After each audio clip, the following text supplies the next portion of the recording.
भुजिया परवल के कोई व्यवस्था। अरे मजाक मत करो सब।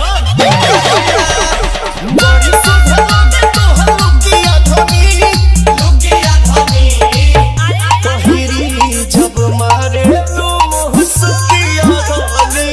सड़िया मुलुकिया धनी सड़िया मुलुकिया धनी सन्नी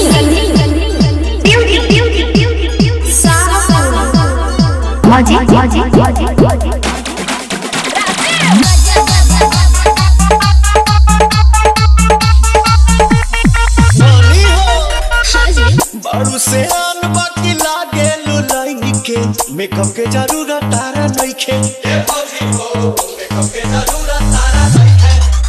बोला बासिया बरो जो की माटा ले आई कुछ मीठा खिलाई कुछ काटा।